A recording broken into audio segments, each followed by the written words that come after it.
Secret societies have their origin in religions, mysteries, folklore, myths, and legends.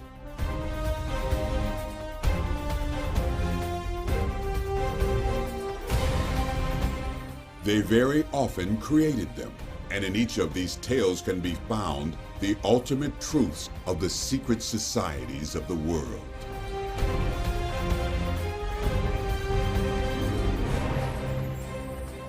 Tales of the children of Jesus, the Holy Grail, hidden chambers in ancient structures, and profound inner wisdom are all part and parcel of the fascinating world of secret societies.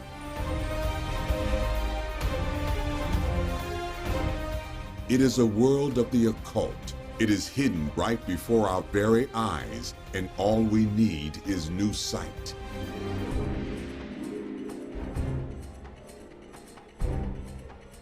The inner teachings and secrets of these hidden groups is one of profound wisdom. This is why it has been so powerful.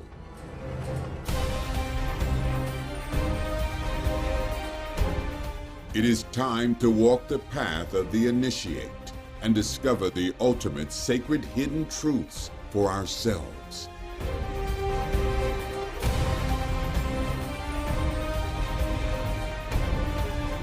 In order to discover the truth, we must go right back to the beginning. In the beginning was the Word, and the Word was with God, and the Word was God. John chapter 1, verse 1.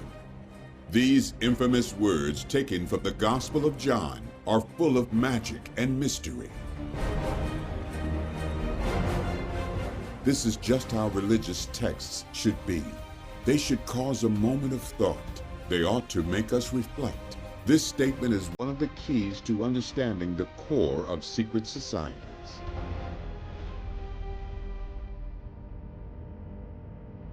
But truly, what does it mean? Well, because the world of secret societies is a land of the metaphysical, we too shall have to embark upon a journey into the unknown.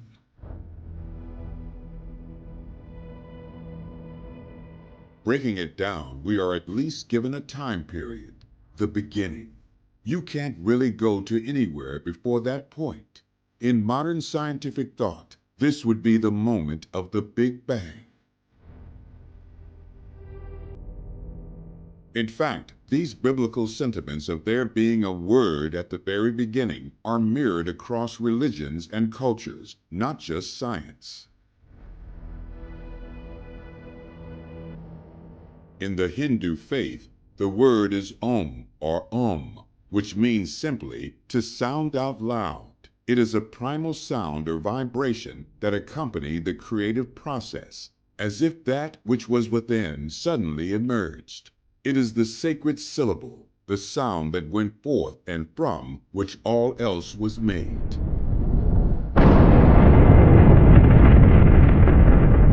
Humans often make this sacred sound as if they were joining with the Creator. And in fact, one of the meanings behind is the principle that it creates or recreates unity between all things. It is known as pravana, meaning to make a sound or hum.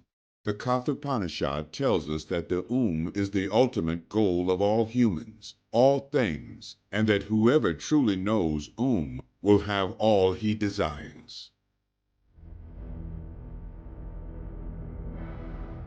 This is the core of the teachings at the very heart of ancient secret societies.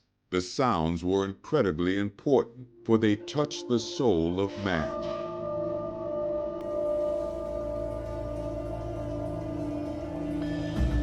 Just like Christianity, this creative word is also a seeming paradox, in that it is also a trinity.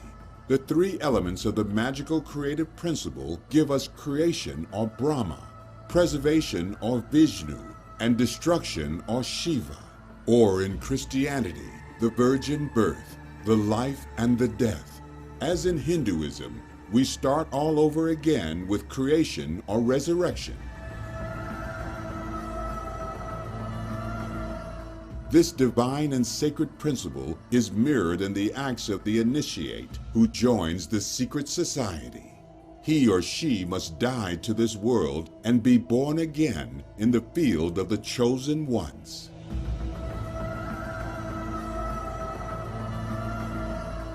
To science, the word would be the energy catalyst that set the thing in motion, the spark. It is the energy that sustains it, and it is the force that will bring it back together again at the big crunch, at which point it is postulated that it will all begin again. One thing that does seem remarkable is that the sound of the Big Bang is said to still be audible in the universe today. They tell us that we can see it in the white noise of the TV screen and hear it on radio waves in the background.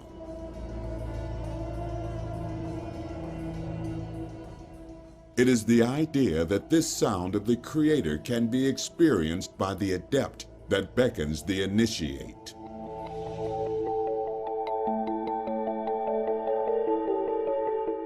To many scientists, there ought to be no philosophical or theological musings on the facts, just the facts, whatever they may be.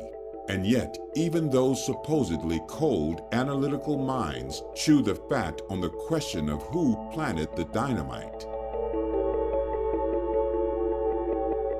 And why should a creator be taken out of any scientific equation? After all, if science is the search for truth and understanding of our place in the universe, then we should never rule out an intelligence higher, smarter, or more powerful than ourselves.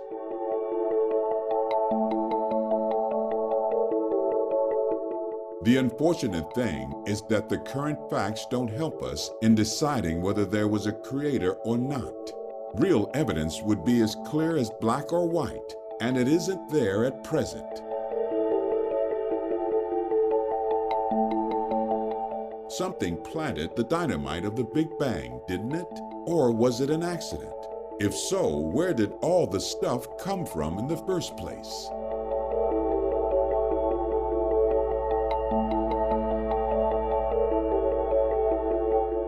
The questions have still not been satisfactorily answered by scientists because they simply don't have the answers. And yet, just because we have questions does not necessarily mean they are nor should be answers. We are more often than not left with that very human thing, experience. It is the feeling, emotion, and connection to something that forces the mind of the individual to come to an acceptance that he is not alone and is in fact united to something much bigger than himself.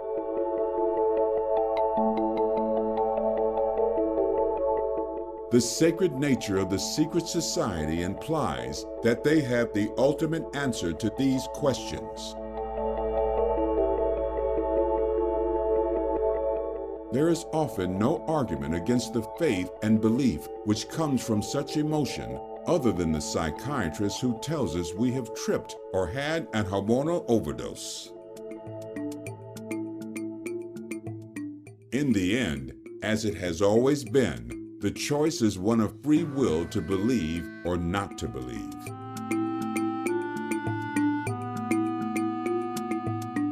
So, moving on from the beginning, we find that this peculiar thing called a word was there at the beginning, that it was with God because it was God. So God is a word. So what is a word? Well, in the actual proper translation of the original Greek, we discover that it means saying. It comes from the Greek word logos, 500 years before Christ. Heraclitus said that logos was the source and fundamental order of the cosmos. All existence and the creative spark itself was the logos, something that Islam holds to. It also means the inward intention of action, the moment before we actually speak. It is the impulse, the energy thought made real. It is incredibly powerful, and it is the secret word of the ancient occult societies. Words such as logo and logic are derived from this small word, revealing the spark it has itself created. A logo is a symbolic device used to represent a meaning. It spells out for those who recognize it what is the intention of the owner. It is a symbol, and it is more powerful than any words.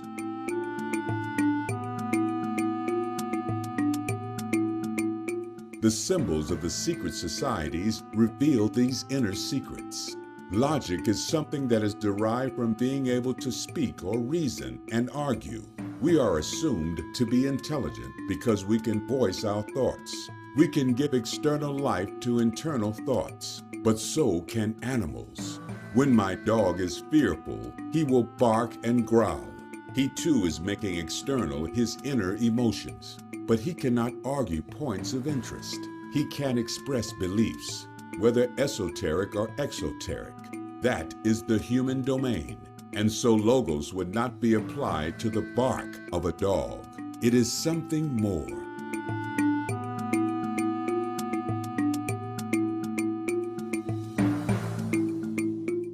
So, whatever this word was in the beginning, it was conscious, thoughtful, and gave voice to his inward musings. It created something by externalizing inner thoughts. In fact, we are all gods in this respect, because every time we speak, we are using the very same energy which came from the Big Bang.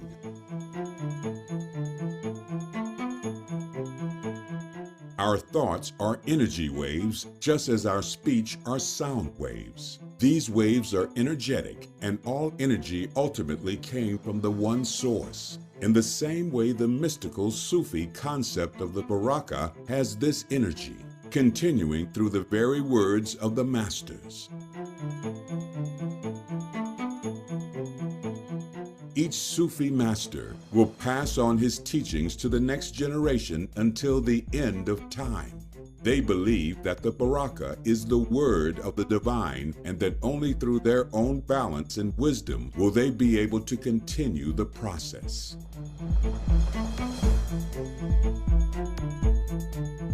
It is no different in secret societies, where these very same ideas are passed on from generation to generation and held sacred and secret.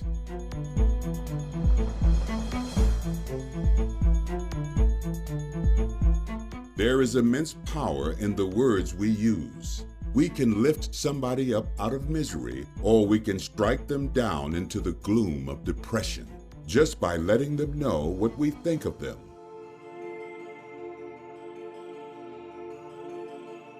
But words that unite and reveal mysteries that are in fact archetypes within us all have a deeper sense of sacredness.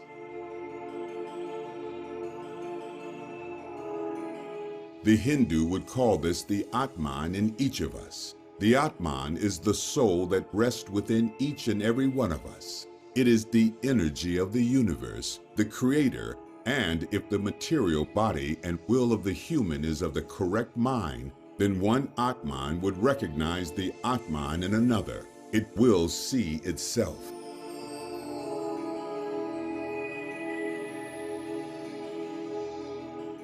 The Atman is the soul which recognizes the Atman of all existence.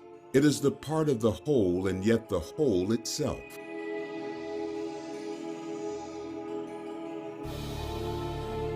Carl Jung, the psychoanalyst, often used a story which expressed the lack of understanding we have in the West for such concepts, stating that our Christianized personas failed utterly to comprehend non-linear ideas.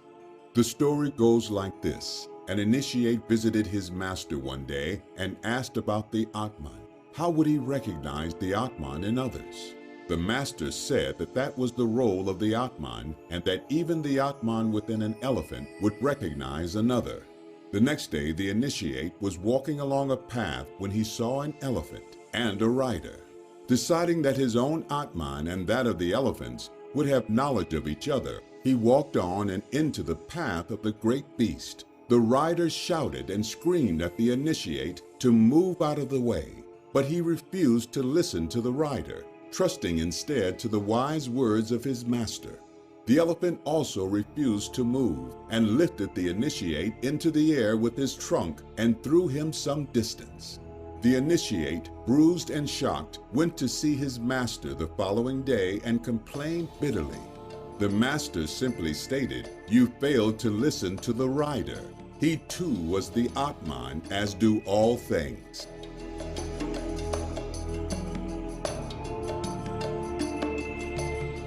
Sacred teachings like this lie at the heart of secret societies and help the listener to understand infallible truths. Because of the mindset of the West, we have to deal with everyone in a box-like, linear fashion, not understanding symbolism and parable for what they very often are, deep truths. Instead, we break the world apart and reduce it down to constituent parts, and then we can no longer see the whole, the Atman.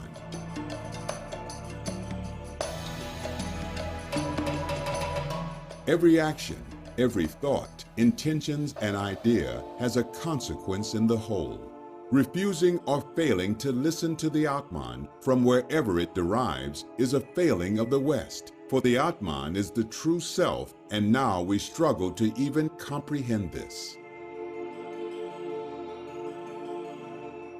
Our arrogance and aloofness is our persona, and before we know it, some great beast will come along and throw us from our path because we have refused to listen.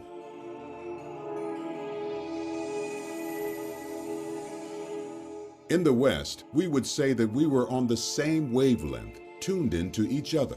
The Atman is no different to the Word in as much as it is the energy, the the Creator. The Word is also the breath of God, and so too Atman means breath. Of course, the Atman is also the true self, for we are all from one.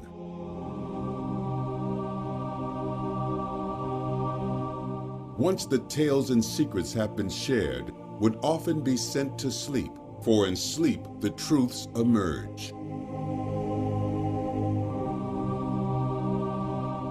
In sleep, our unconscious self shuffles the thoughts away into electrobiochemical filing cabinets, ready to be used again and merging with files already stored away.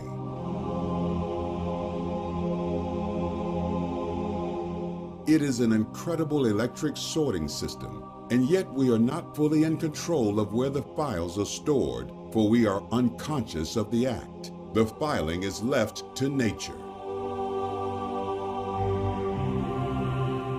It is the that controls our inner and true self, for our true inner self is the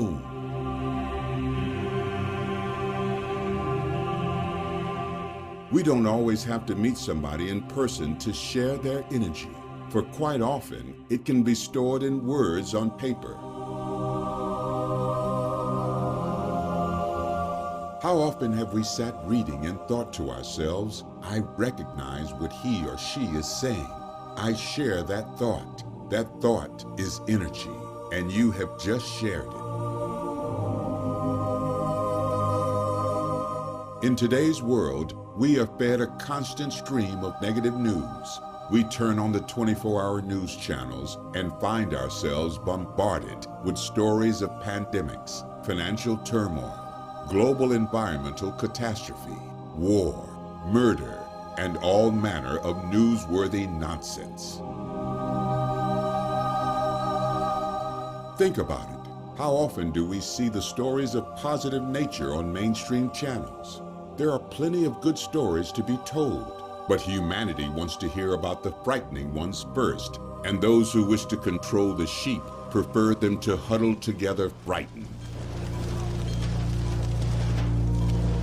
And it is not just the news channels. Even our entertainment is often depressing and negative. Soap operas and TV movies are full of unreal characters dying, tortured, arguing, depressed, and down on their luck. And yet we tune in by the millions, and so only have ourselves to blame for the junk we watch and then become. But why are we so stupid? That is a question each and every one of us must ponder for ourselves. But humans do have a propensity to such things as a whole, and there are evolutionary reasons behind it. Often, seeing other people's misfortunes, even if they are actors playing out the role, makes us feel better, superior, and safer. While the infirm wildebeest is being picked off at the back of the pack, we know that we are safe.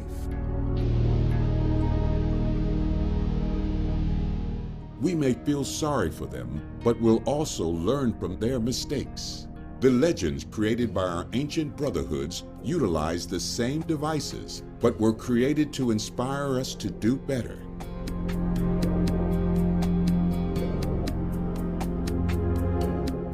So, our input is more often than not dark and gloomy, but it makes us feel on the whole a little safer. For those of us who need a stimulant, we can always read some wise and uplifting poetry and move forward. In both cases, it is the energy from all around us that is helping us to survive. We are not islands distanced from our neighbors by a void. We are connected to them in ways we don't even realize. The energy or sound wave from the words from the TV set are influencing our minds. We read. It is via the waves of light that we see the black shapes. We then convert those shapes into letters and words, and then we reason through what we have just processed. It all happens so fast because it's processed at high energetic levels within the mind. But there is more depth to this energy, but we need to understand. Our words are formed from our understanding and observations. We see a snake, and we give it serpentine names. It zigzags, slithers, hisses, and sloughs its skin. The words have emotion and meaning built in from our observation of the snake. We can place emotion at all levels into our words, not just the way that we speak them and stress them, but also in the structure and order of the letters. The letter V is a power letter. Vindictive, vindicate, vengeance, venomous, victory, vile, virulent, virus are just a few of the words starting with V to add power to them. W is a softer letter and gives us wisdom, water, wet, willing, and so on. All letters are derived from some form of observation, and the words formed from them also. We are in this way adding the magic of mind into the energy wave of sound. Again, this is all part and parcel of the truths held within secret societies. They utilize these verbal energies to great extent. Special words and ways of saying them all play a part in forming the mind of the initiate.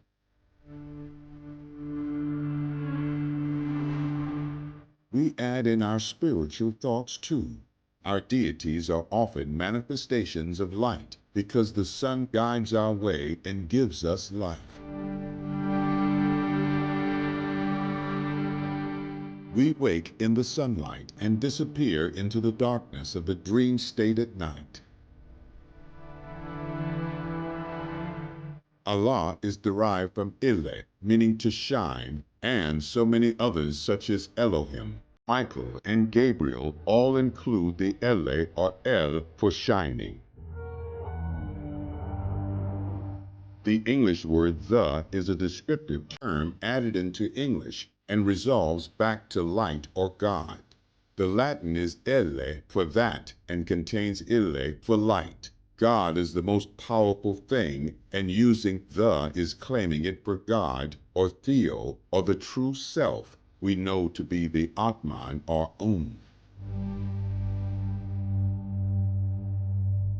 These secret truths of words have been taught in the esoteric occult societies for thousands of years. So the word is powerful, is creative, emotive, and magical. When we put letters together, we spell, and any good magician knows the power of a good spell. This documentary is a mass of words. They have been placed in order to make sense to the viewer. They are converted thoughts and observations. In so doing, and depending upon the skill of the writer, we can make them more or less powerful. But they all started somewhere a long time ago in the mists of time.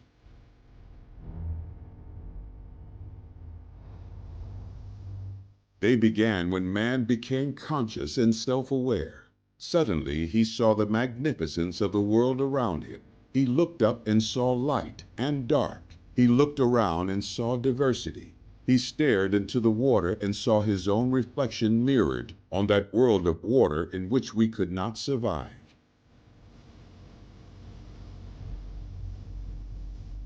He started to reason and order, to rip nature apart with reductionism.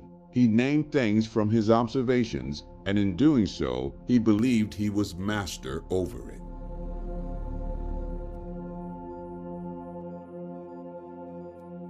His power grew as he learned, but he also realized he was weak, that one day he would die, that his mind imagined things he would often rather not be conscious of.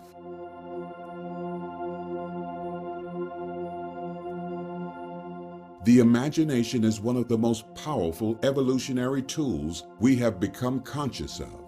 It reveals the true magical power, for it contains the word image. The very first mention of the word explained that it was the faculty of the mind to form and manipulate image. We used it from the very start.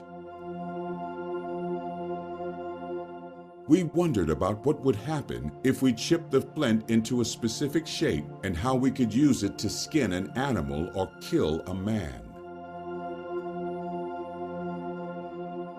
We imagined ourselves in situations and prepared ourselves for them before they actually arrived. Should we defend or should we attack? Thousands of years passed by, and millions of minds imagined until we arrived at a zero moment when man pondered what would happen if he split the atom. He unleashed a torrent of universal energy upon his fellow man, as if the final statement in a dark side was at last revealed. Always there was two sides. Almost free energy and mass destruction as a bonus. The word had come full circle, and man now believed he was with God. He had used words to pass on knowledge to each other, slowly accumulating vast resources of information locked away in those magical words. He had looked into creation itself and believed he had found the smallest part and called it the atom. Then he wanted to play like some Athenian deity. And then the dark magic was cast upon the land by a child who seemed never to learn. He quickly discovered that we were not gods. We were humans, and we failed utterly to realize that there was a dark nature residing within us. But this has happened before, not nuclear warfare, but nevertheless warfare, hatred, destruction, and deceit.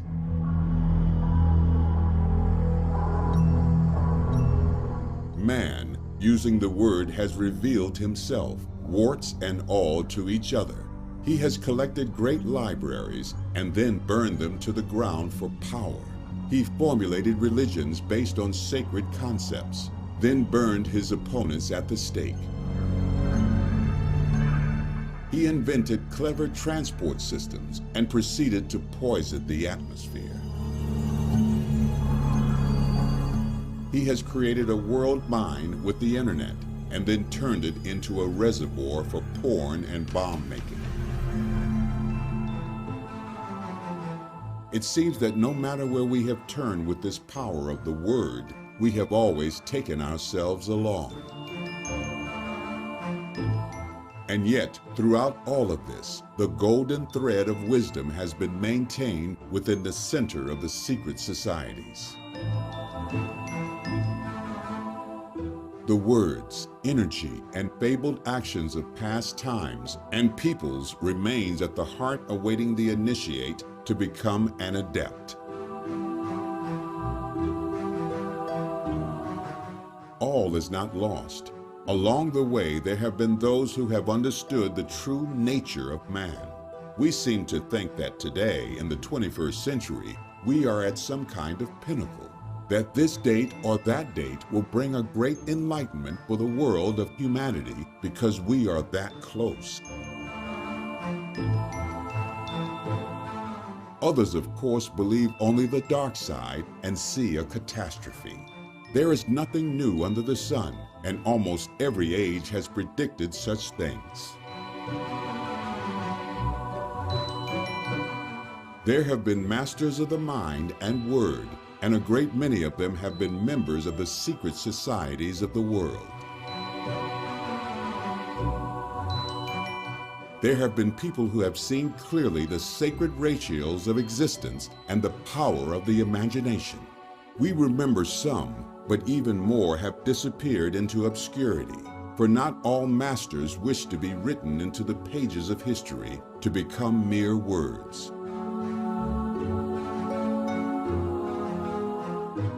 And so a book of paradox begins. There are many things we can learn from our foray into the world of these diverse masters of the past. Of these many things, we will now focus on the mystical world, the magical world, the strange and wonderful that each of them has somehow found contact with.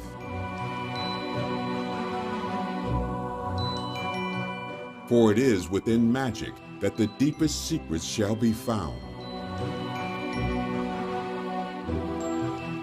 We need not pinpoint which secret society held those beliefs because they all did. It is a constant stream flowing through them all. Magic is the belief that the material universe is only a very minor part of reality, and that in fact it includes many other planes of existence and even consciousness. In the same way we possess consciousness and unconsciousness, both of which have their own concepts of reality. So too the universe mirrors this and more, also in the same way that we cannot access the unconscious realm of our own mind. We simply cannot access the other realities of the universe, unless of course there is a way. And that is the realm of magic, being able to find ways of accessing other realities and affect our own.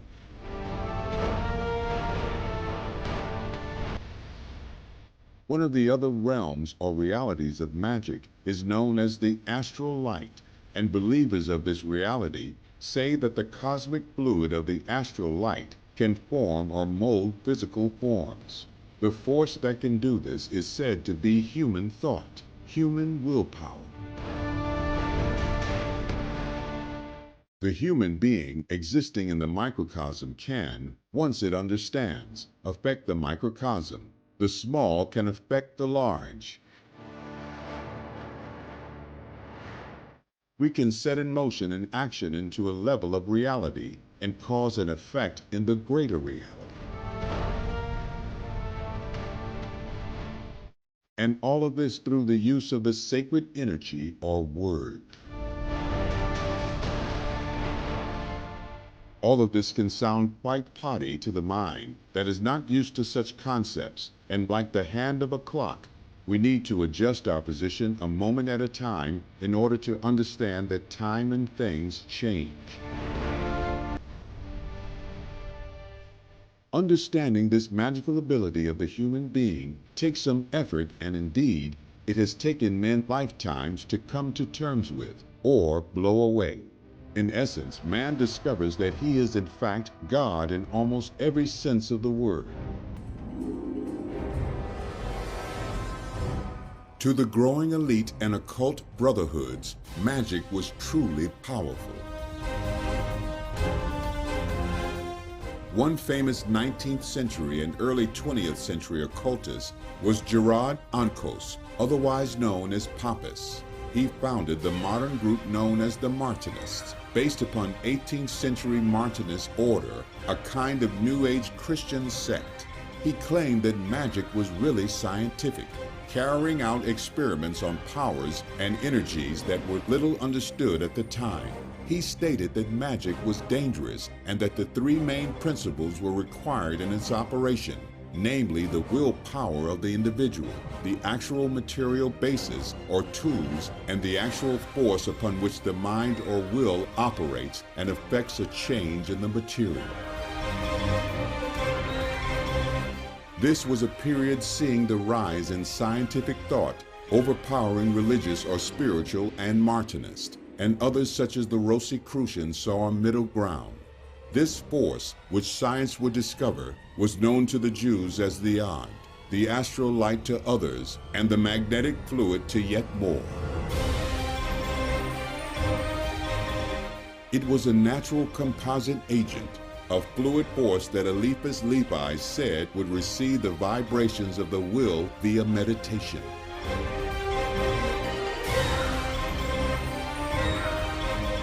It was a force acted upon by the frequency of thought. Levi stated that it was a force that illuminates the mind, vilifies and destroys, separates and coagulates, all depending upon the will of the individual. According to 17th century writer J.B. van Helmont in his Hortus Medicine, it is a magical force sent asleep by sin, is latent in man. It can be awakened by God or by the art of the Kabbalah.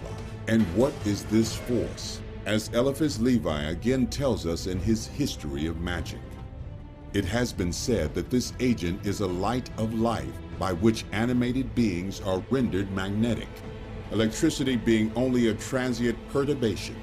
The practice of that marvelous Kabbalah reposes entirely in the knowledge and use of this agent. Practical magic alone opens the secret temple of nature to that power of the human will which is ever limited but ever progressive.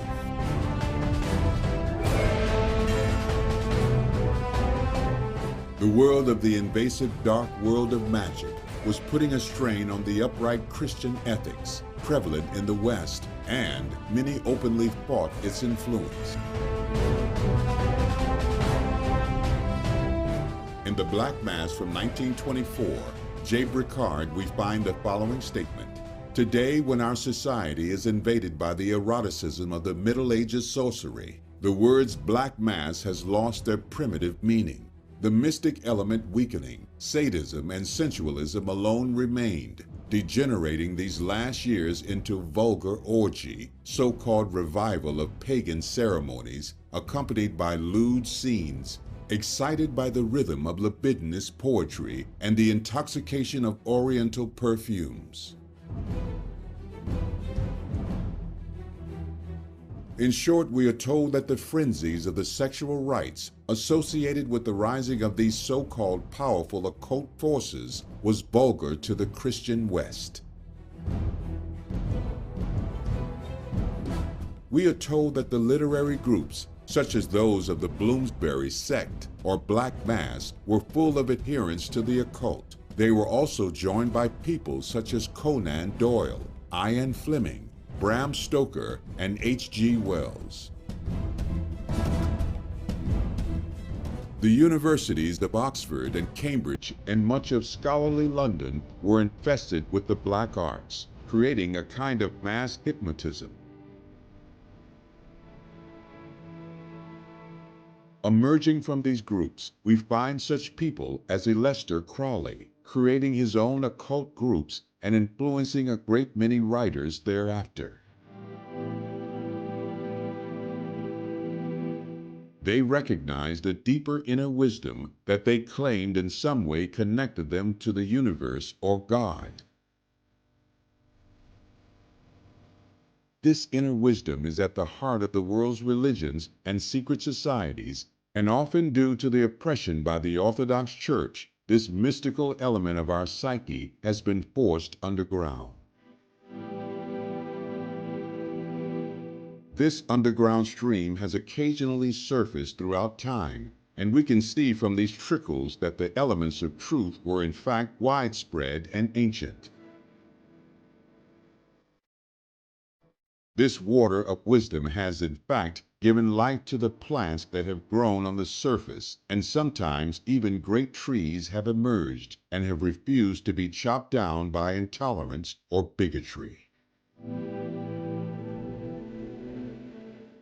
These trees are great mysteries we know today, such as the Holy Grail, Great Pyramid, and Ark of the Covenant. If we grasp these growths firmly and pull hard enough, we uproot the hidden secrets that first gave life to them. One of these roots was to branch off into Islam, and it would reveal a mystical world that was connected so firmly and so obviously to the main trunk that almost everyone had missed the connection. This root had a name, Baraka.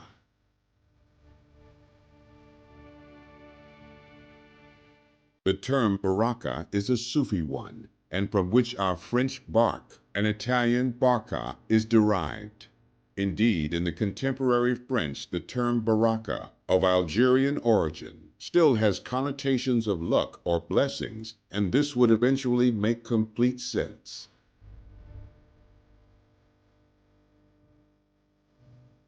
The ancient Egyptians believed that everyone was a unique individual. The people were said to have two distinct parts, the Ba and the Ka. These are not simple concepts and have in fact baffled and amused Egyptologists for over 200 years. But we need to break them down. For within the names of these two human domains attributed by our Egyptian ancestors lies the truth of the term Baraka. The Ba is close to what we would call the personality, the traits and acts of the man or woman developed over the course of life. The Ka was the life force or soul. It is the first, or in number, one. This is found to be true in the Indian concept of the word, as well, where Ka means supreme and together, with R means the supreme light, or one light and essence. The Ka itself came into being when a person was born and was often depicted as the person's twin or double. This is of course ancient Egyptian alchemy at play, whereby both the Ka and the Ba must be united to become one, and the twin element has come down to us through the centuries in our tarot cards, fables, and of course the twin riders of the Templar symbol. Because the Ba was the personality of the unique individual, it too was unique, whereas the Ka, as the life force, was the same for everyone. It was the creative force running through us. The Ka itself was made by the god Khnum on a potter's wheel. Hence, it was an energy vortex exactly like the vortices found within the very atom.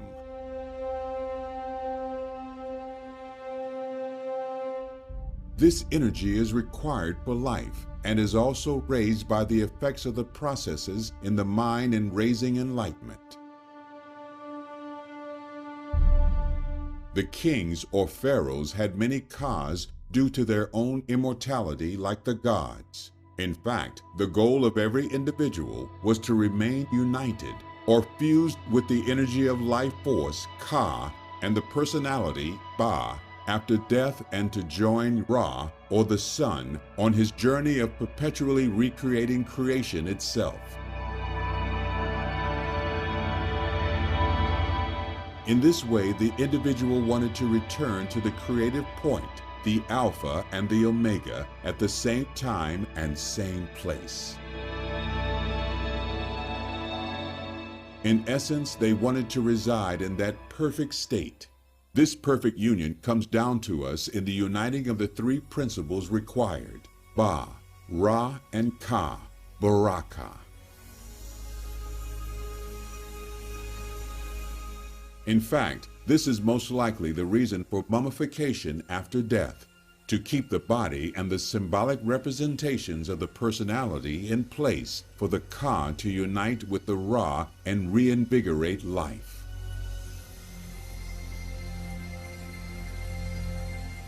Should the body rot away, the coffin and in fact the very death shrouds or bands of cloth would act as the spare body. Now we're beginning to see the value of the shroud of Christ, as the body of Jesus joined his Father, leaving behind his personality infused with the energy of his Ka. It is itself a Baraka or ark.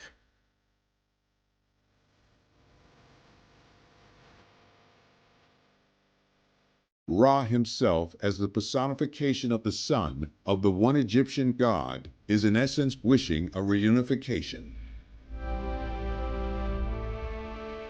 This is described as the greatest of mysteries by the ancient Egyptians, and it occurs at precisely midnight, the middle hour, the in-between state. A great many rituals of ancient and modern secret societies must be enacted at this time.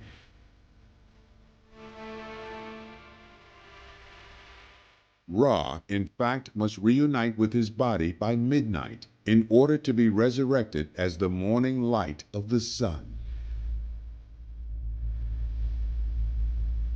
This is personified as the body of Osiris, who is the underworld personification of the Egyptian one god. You see, Egypt was a monotheistic culture, but different personalities and aspects of the one god were given different but meaningful names. In the underworld state, the Ka and Ba of Ra was Osiris, and Osiris, once reborn, is Horus, who became the Jesus in the Christian mysteries. These great acts of deities are not just reenactments of the sun, moon, and stellar cycles, they are also deeply held esoteric truths. It is indeed a secret knowledge, and one that has remained so for generations, so much so that we still search for literal treasures when we truly encompass them all ourselves. In fact, Osiris personified the old self, or the old creation, and Ra was the new birth, the new man.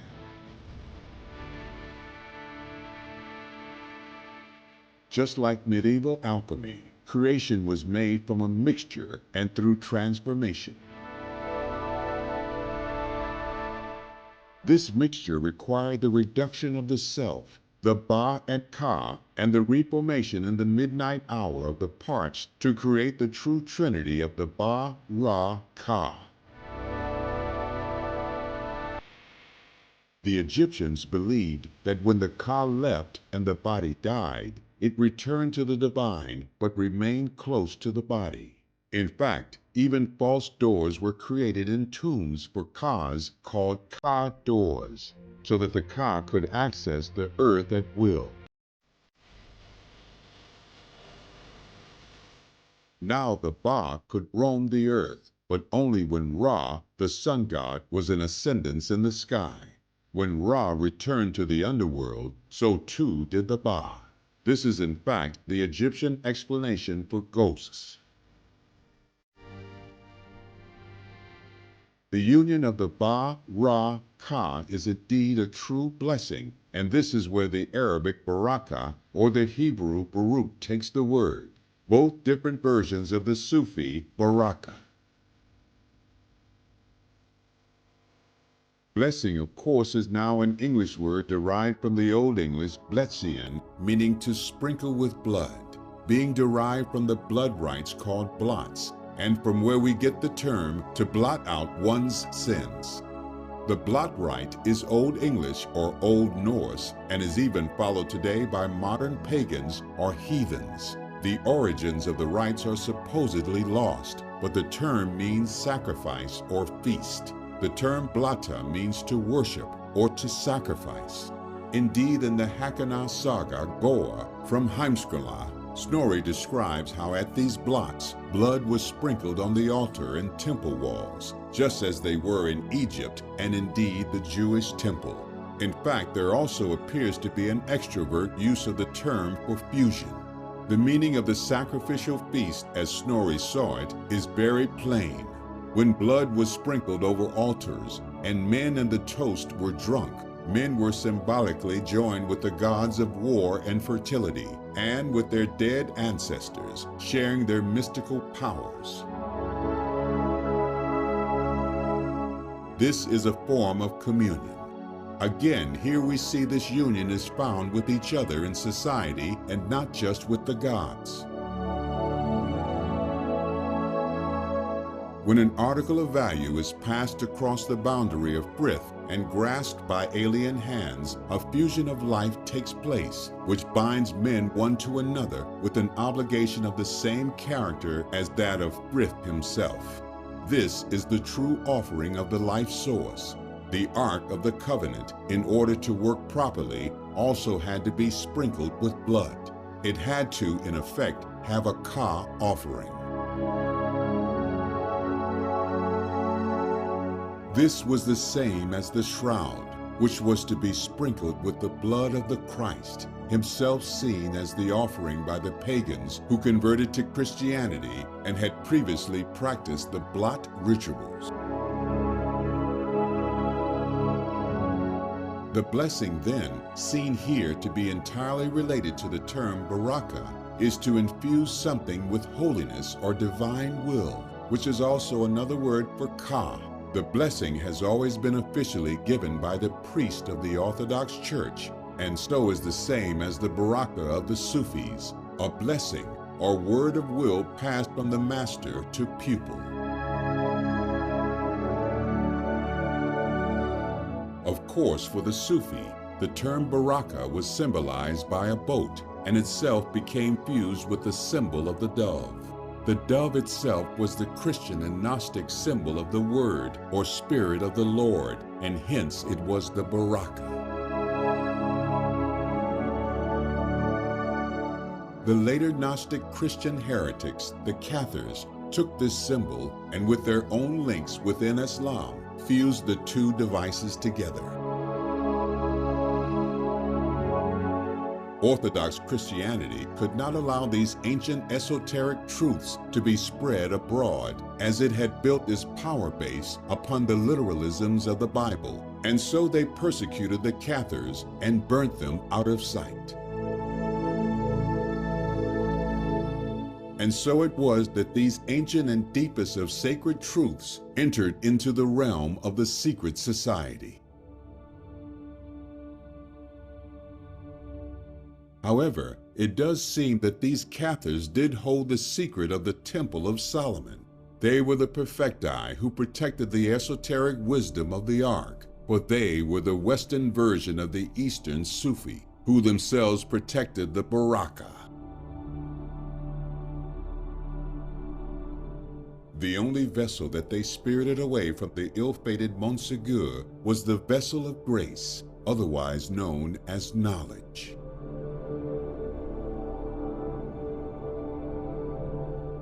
In essence, the term Baraka is an original term for ark and is thought by many to be derived from the ancient Egyptian boat. The Sufis have often been said to have originated, or at the very least to have origins in Egypt, and so having some knowledge of Sufism, we must embark upon a journey into the term, knowing full well that what lay before us is an often contradictory and argumentative subject matter. Sufism, for those who may never have heard the term, is called the way to the heart, which of course means the center. It is the way of the pure, as Sufi may derive also from the word sada, meaning cleanliness or pure. Another viewpoint has the word being derived from the Arabic word for wool, suf, thus implying the cloak worn by the Sufi, or the fact that every Sufi was seen to be a shepherd. It may also come from the Ashab al-Sufa, meaning companions of the veranda or people of the veranda. The veranda spoken of is the one on the Prophet Muhammad's mosque, and these people of the veranda were said to spend their days in prayer and meditation during the Prophet's lifetime. These special adherents were from many lands, including Persia, Ethiopia, Egypt, and even Rome, bringing a great many diverse beliefs and interests with them. There is, however, a more telling term from which the word Sufi may be derived: Sophia. This concept of wisdom, spoken of again and again in esoteric literature, and which has come down to us today via all manner of faiths and creeds, even into secret societies such as the Freemasons. This version of the name was espoused by Abu Rahan Biruni, a Persian mathematician, astronomer, scholar, philosopher, historian, and much more of the late 10th and early 11th century, a veritable Renaissance man before his time. The fact that a Persian stated this belief relates to something Springet said in his book, Secret Sects of Syria.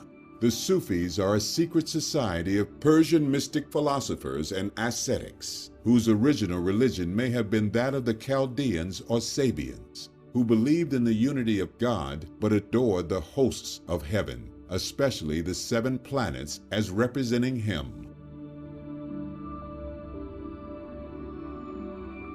Whatever the true origin of the word Sufi, it cannot easily be summed up in just a few words due to its mystical mix. For sure, this is an Islamic cult, much akin to the likes of the Albigensians or Cathars of the Christians, who were known as the Pure Ones. However, absolutely no one is sure of the true origins of the movement, and indeed it could and probably does even predate Islam in many respects, and could even have influenced Muhammad himself. Sufism, then, is this mystical side of Islam continued, and this is why it's so important to the Sufis to keep this Baraka, this continuance, so strong, because the base instincts of man will steal the truth and turn it to profit and gain. This is why the Baraka seems so strange to those outside of the loop, because it is the mystical world that is unknowable. To be a true mystic, one must know oneself and one's own unconscious world. Not everyone has the will and time to do this, and others can do it as if by accident.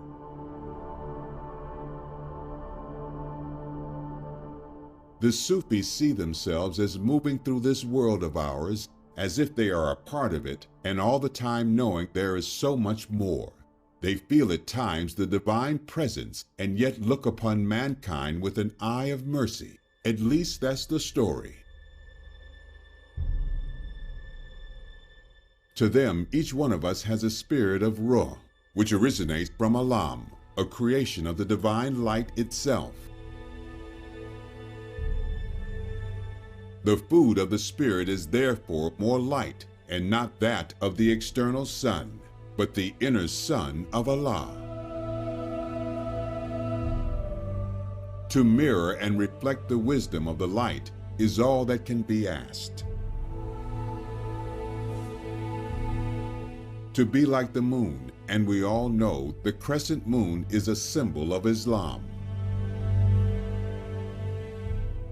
The one who truly reflects this light of Allah does not take the light away from Allah, but instead glorifies His name. The one who does this can give divine blessings via the Baraka. The Baraka is therefore not himself, but the light and wisdom and power of God. One becomes the crescent moon, the ark.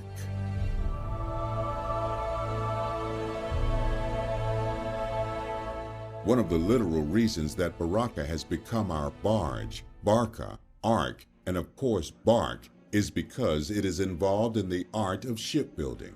This kind of shipbuilding, though, involves no floating upon real water. It is more to do with the water of the mind. By having Baraka, one is able to access divine information and to be able to pass it on. But before being able to do this, one must learn how to build a decent ship. In some Muslim traditions, if the Baraka is strong, then when the wise Sufi dies, it will remain with the non-decaying body and may even transport wisdom to his successors. This is the reason that shrines are so important to the Muslim traditions, because the shrines are seen to be infused with the divine essence from the Almighty Allah, via the Sufi master, who is to all intents and purposes the ark. In this way, we can now see why the Kaaba at Mecca should be so important, as this is a location of this universal Baraka energy. These sacred relics were only thus sacred due to the fact that they were seen to contain the Baraka, just as Christian relics held a similar power of latent energy following the Crusader invasions of the Muslim lands. It became therefore spiritually important and esoterically aligned for the Father to pass down these Baraka-filled items, thus continuing the process of Baraka through the ages, physically as well as esoterically. Secret societies have held within their inner teachings the golden thread of this Baraka or truth. It is the deepest of secrets, and it takes a rebirth of the mind in order to comprehend the reality of the meaning. In the end, it is the Word, the energy of the divine, that must come full circle and find itself given new life within the mind of the adept.